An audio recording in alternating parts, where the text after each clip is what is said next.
Here we go. Slope fields. A slope field is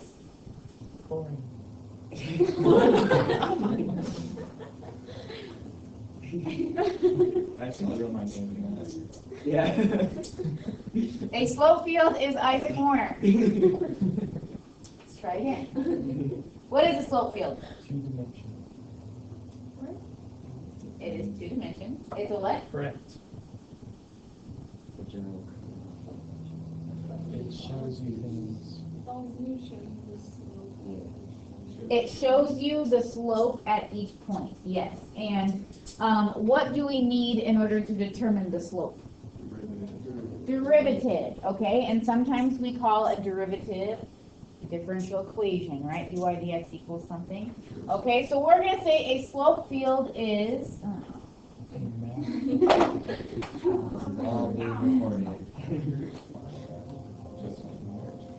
Sorry, Jake. Yeah.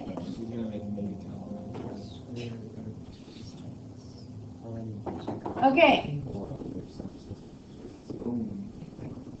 So we're going to call it a graphical representation because it is a graph, right?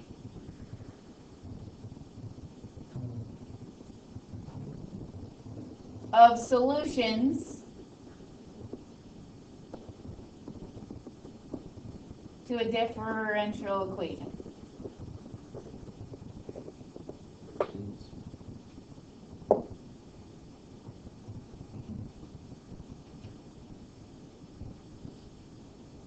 Okay, so somebody said, and I think Alex said it, isn't it all of the slopes?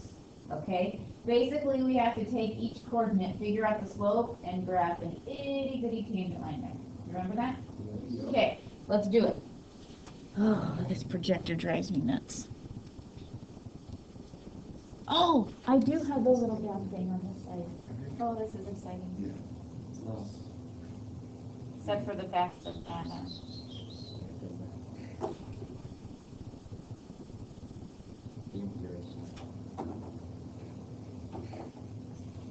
all right, so dy dx is x squared. So at the coordinate 0, 0, what's our slope? 0. At the coordinate 1, 0. 1. And at the coordinate 2, 0. 4. Okay. What about at the coordinate negative 1, 0? And at the coordinate negative 2, 0. Okay. You fill in the rest without me having to talk at you? Can we do that? Every point you see. But, hey, let's talk about this, though. Our differential equation only relies on x, right? Yeah. The y's don't matter. Which means everything with x is 0 has slope of 0. Everything that has x is 1, slope of 1.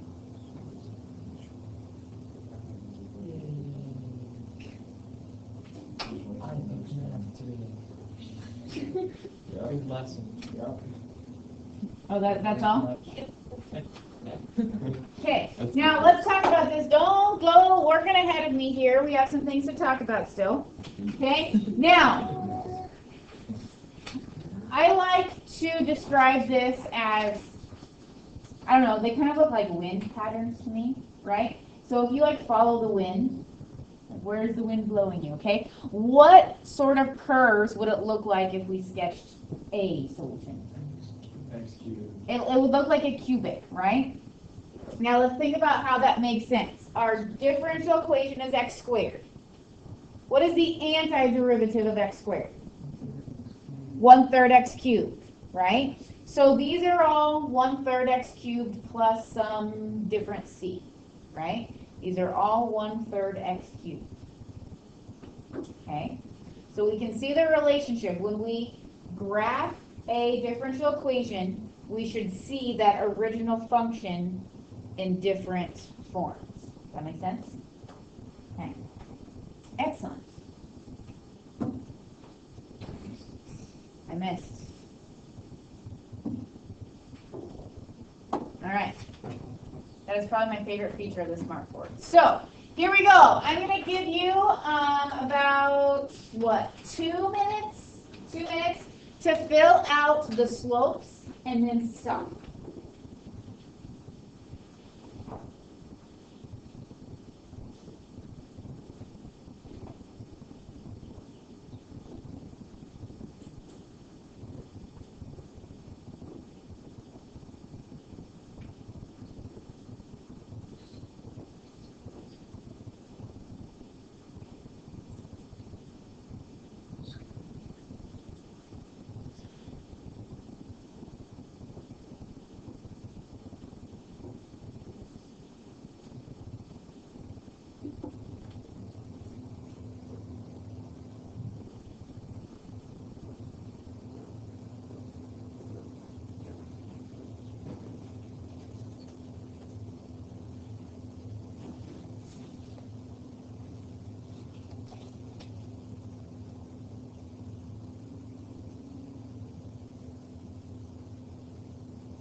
Are you seeing a pattern? There should be a diagonal pattern, x plus y.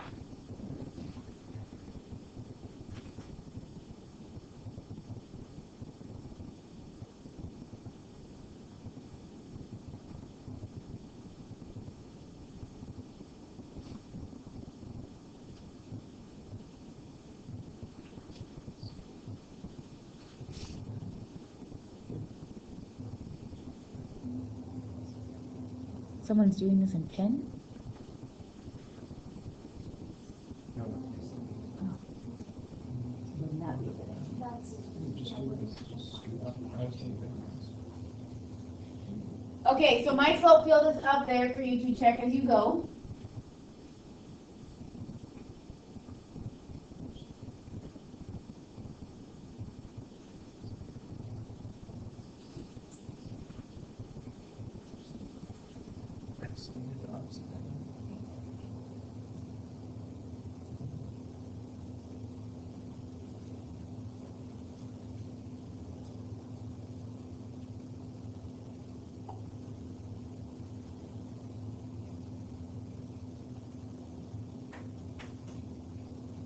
Okay.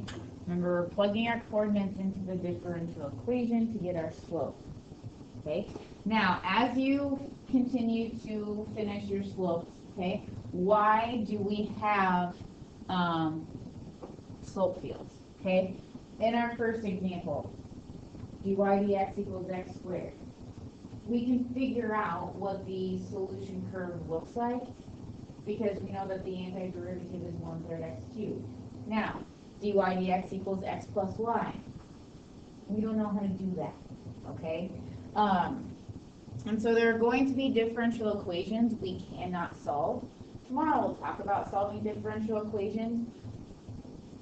And Monday we're going to talk about a certain type of differential equation that you haven't seen before. But there are going to be some that we can't solve. Okay, and so slope fields can actually give us a visual picture of what the solution curves look like. Okay, so here we have a kind of an idea of what's going on. Now, I want the solution with the initial condition 0, 1. Here is 0, 1. Right? Okay, this is where we have to go where the wind blows us. Okay, so just follow your slopes. You see how this diagonal right here, they all have slopes of 0. So as we continue to follow this slope of -1, we know somewhere it's going to have to change to a slope of 0 and then approach what is looking like an asymptote.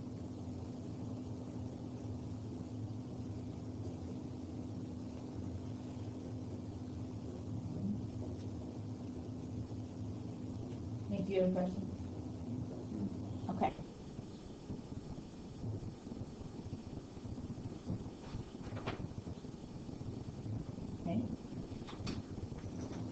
Okay, so below this, there are two different types of matching. Okay, the first set of matching, you have the slope field and the general solution. The next set, you have the slope field and the derivative. Okay, let's talk about how you're going to match up each one.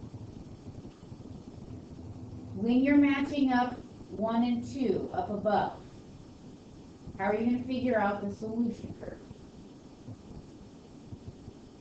Are you going to look at the slopes? No, what are you going to look at?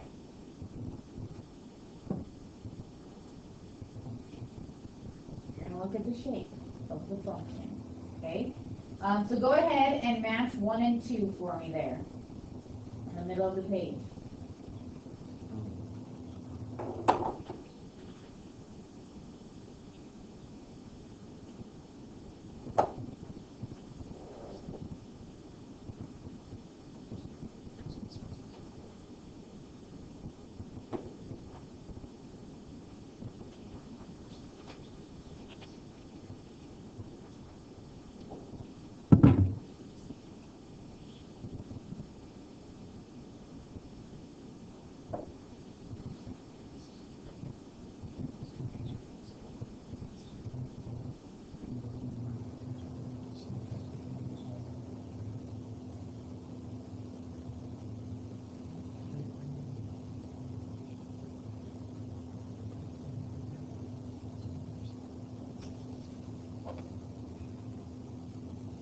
Okay, compared to your neighbor.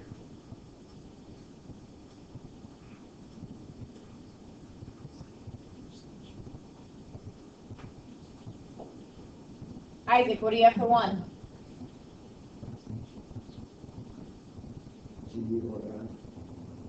Okay, let's talk about which one. I'm going to go with... You're saying F? How many of you would agree with him? Okay, so what do you guys think? It's a G. Okay. Remember that this is the solution curve. These are the solutions. So since this looks like a sine curve, the general solution would be sine. The derivative would be cosine, which is how we would get the slopes. So dy dx would be cosine for number 1. Does that make sense? Okay. So number 2. Peter and Nick.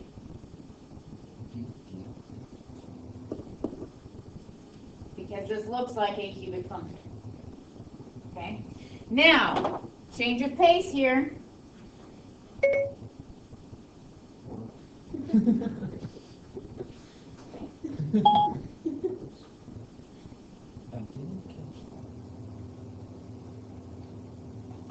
So when I taught my, we'll get into a sequences and series unit, and every time I said series, That's terrible. Okay, now I am giving you the derivative. Okay, so now you need to look at the slopes. Okay, we plug into the derivative to get the slopes that we plucked.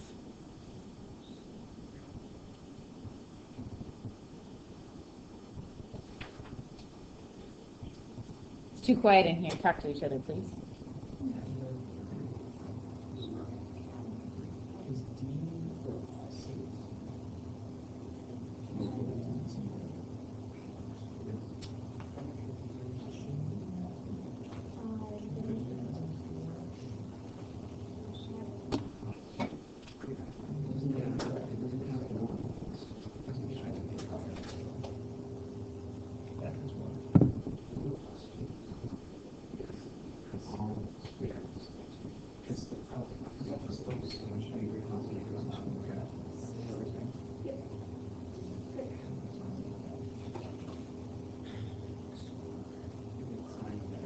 it starts high and goes down.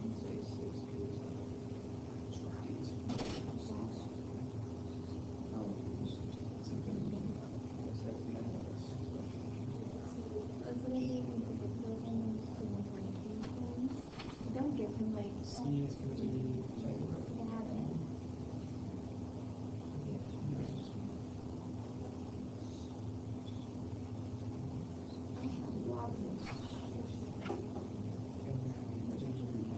Alex and Sammy, you have them? Okay.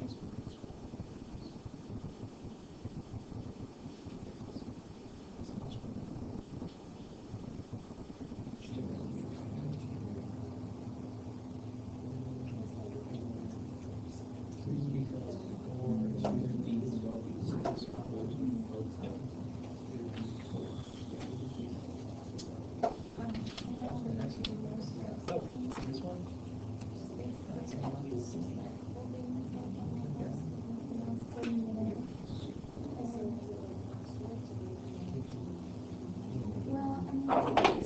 All right.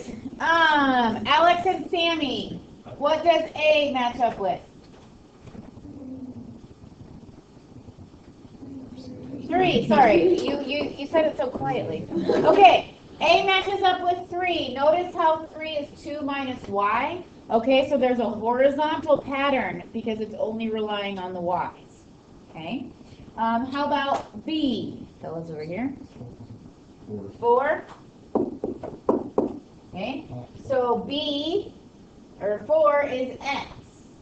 The antiderivative x squared. So you see a bunch of parabolas. Okay.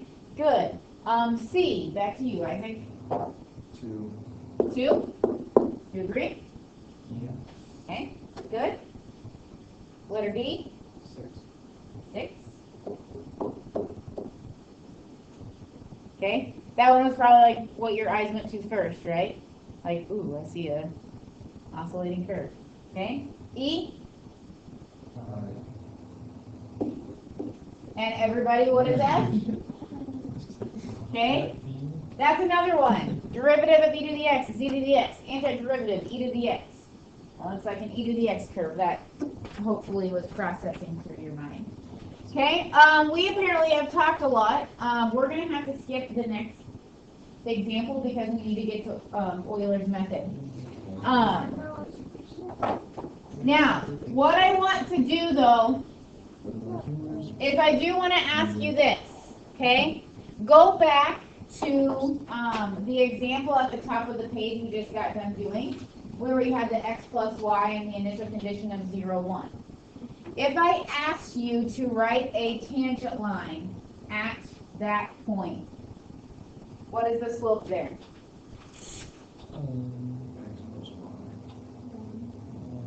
It would be 1. So y minus 1 equals 1 times x minus 0, right?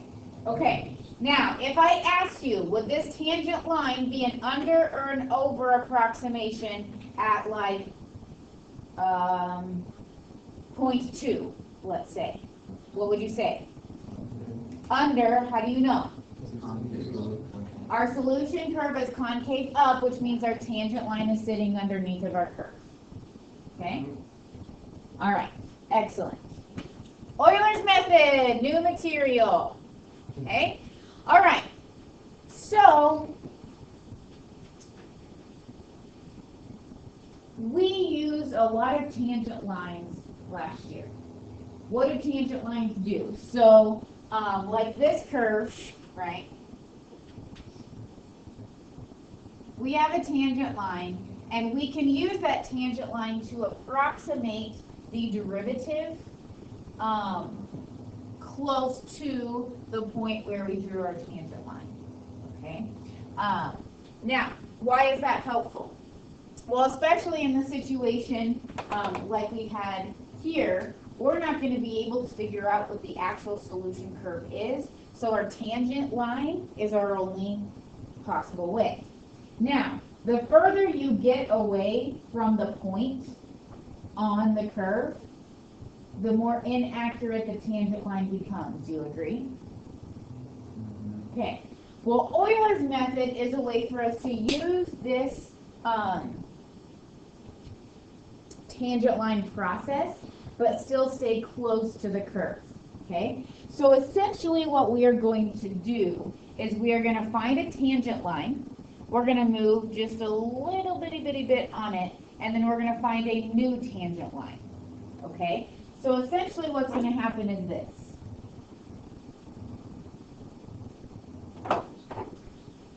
We're going to have a tangent line, and we're going to move a little bit away from it, and then we're going to make a new tangent line, and we're going to move a little bit along it, and then we're going to make a new tangent line. So these mini tangent lines are going to like hug the curve. Yes?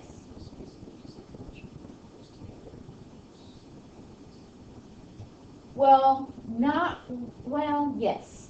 Yes. Okay, sorry, I had to kind of process that. Yes.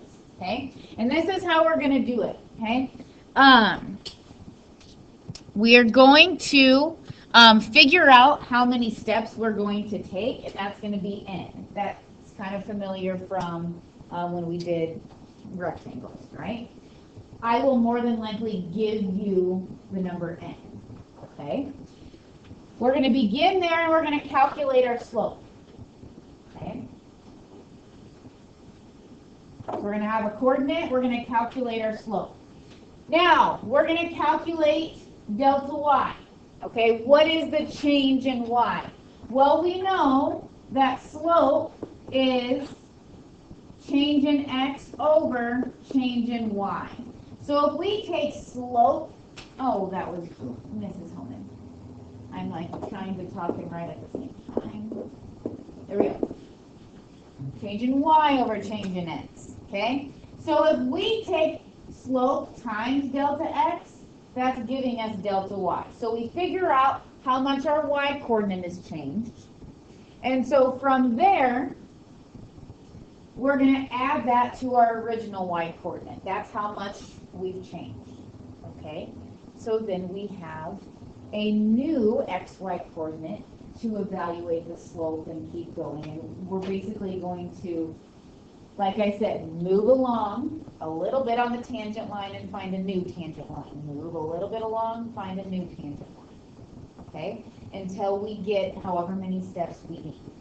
Okay? Now, just like with our rectangles and areas, the more little steps we take, the more accurate we are going to be to the actual slope of the curve. Okay? So, let's do this. Are you ready?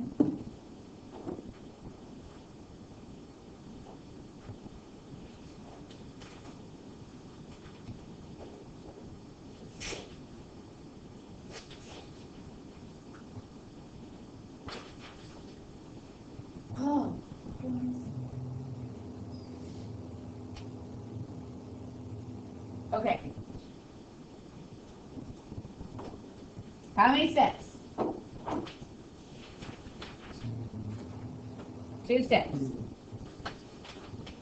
Okay, so let's figure out what delta x is going to be. If there are 2 steps, what is our change in x for each step? How do you think we're going to figure that out? B minus a over n. So we are ending at 0.8. That's what we're approximating. Our initial condition is x is 0, and we want 2 steps. So 0.4 is our change in x.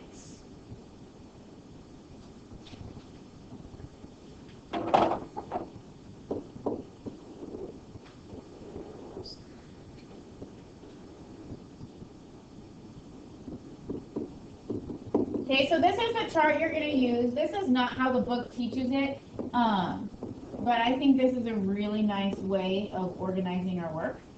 Okay. So we are going to start at our original coordinate, 0, 5. If dy dx is x minus 2, what would our slope at 0, 5 be? -2. Okay. Then we're going to calculate delta y. Remember, delta y is the same thing as slope times delta x. So what is our slope times delta x? Negative 0.8. So now we're going to figure out what our new y-coordinate is. Well, we started at 5. We have a change in y of negative 0.8. So now we're at 4.2. Okay. So on our first step, right, we're at 0.4, 4.2. Okay, so we have a new tangent line. Okay. Now let's figure out the slope at this coordinate. If we plug in 0.4, 4.2 to our differential equation, what is our slope?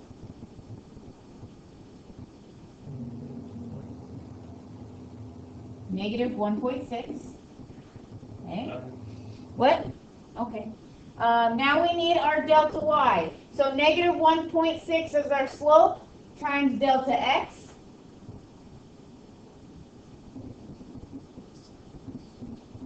Negative 0.64. Okay. Well, we began at a y coordinate of 4.2. Our change in y is negative 0.64. So our new y coordinate is 3.56. So after taking another step, we are at 0.8, 3.56. Okay. So y of 0.8 is approximately 3.56. Okay. If we were to make a tangent line equation, it would be less accurate, okay, by finding two new tangent lines along our curve, right? Now these aren't on the solution curve, but they're just above, below it. So we're going to be concave up. They're just below it. Okay, so this is an underestimate, but basically, I don't know exactly what it looks like, but it's going to look like that. Okay, we have 2 minutes left in class. Would you like to set up the last one?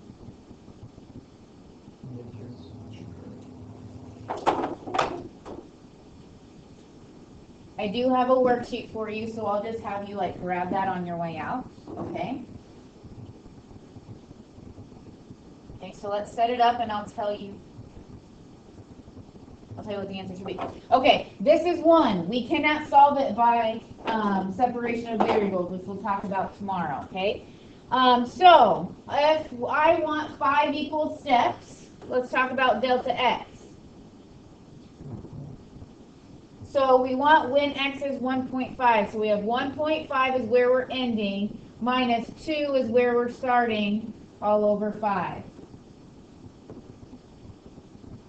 So we're decreasing our x's.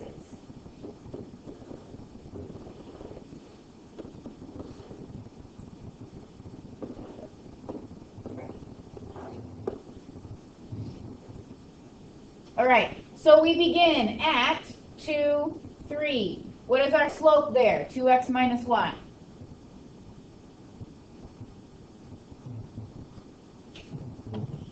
One.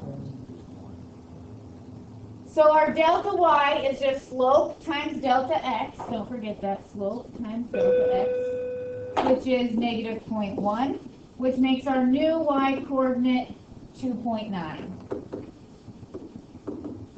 So with our change in x of negative 0.1, 1.9, 2.9 is our,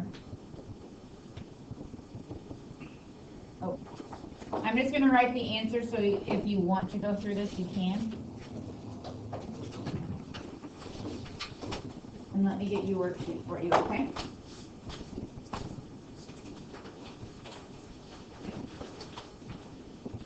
Okay, I want you to be a homework hero. Who will be first? Yeah, who will be the first?